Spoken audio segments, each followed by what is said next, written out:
Doctor Gene and welcome to YouTube channel Gene pharmacy. आज हम discuss करेंगे drug metabolisms. This is the another chapter of the biopharmaceutic subjects जो कि हम detail के साथ आज डिस्कस करेंगे। तो मैं सबसे पहले we start the introduction of the drug metabolism. तो हम डिफिनीशंस कुछ करेंगे कि the conversion of drug into metabolites by enzymatic or non-enzymatic process into the body is known as biotransformations or drug metabolism।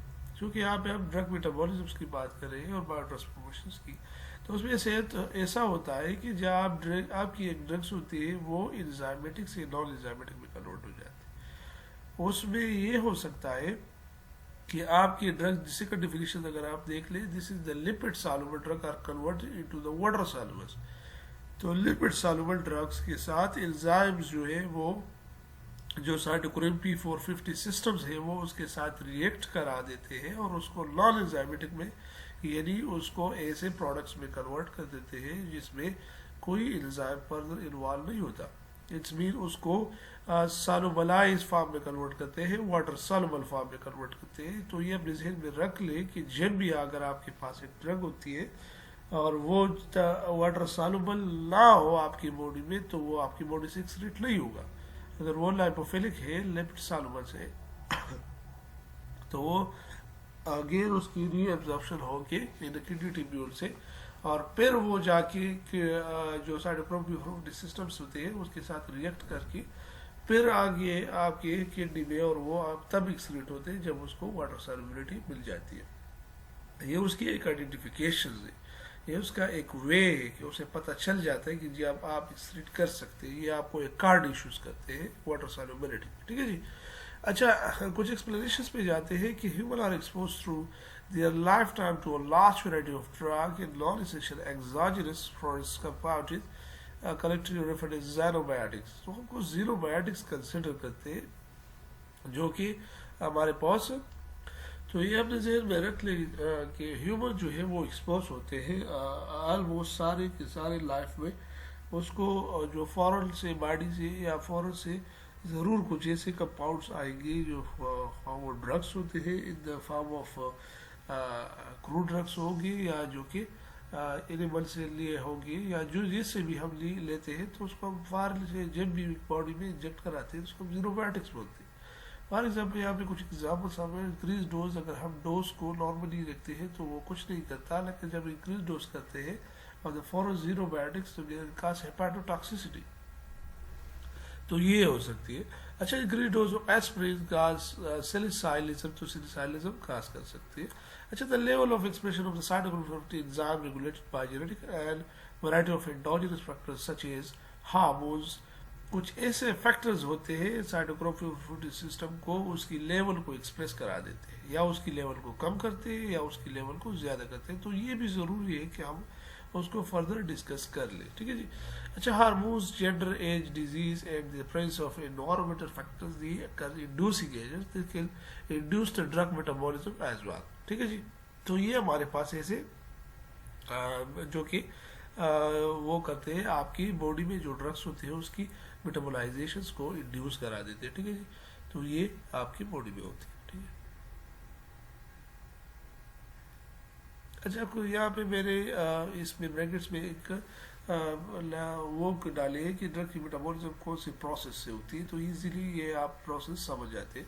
अच्छा, most drug molecule entering the lipophilic form rapidly absorbed in the lipoprotein membrane of the lumen wall of the gastrointestinal tract into the blood streams and show pharmacological effect owing to reabsorption molecule and readily excreted through the urine। तो ये आपकी drugs की normal phenomena है कि आपके drugs enter हो जाते हैं इन द, पहले उसकी एब्जॉर्प्शन हो जाती है द ल्यूमन से, फिर आपकी लाइपोफिलिक प्रोटीन्स में चले जाते हैं, आपकी बॉडी में सर्कुलेट करा देते हैं, फिर उसकी फार्माकोलॉजिकल इफेक्ट शो होती है और उसके बाद ये आपकी बॉडी से एक्सक्रीट हो जाती है। ठीक है जी। लेकिन यहाँ पे कुछ एग्जांपल्स हम डिस्कस करेंगे कि जब लाइपोफिलिक और ज़ीरोबायोटिक्स जो है एंटर हो जाती है आपकी बॉडी में, तो यहाँ पे जो सेंटर में in the pharmacological effects with the drug metabolism जब शो होती है, तो उसमें फेज 1 और फेज 2 रिएक्शंस होती है।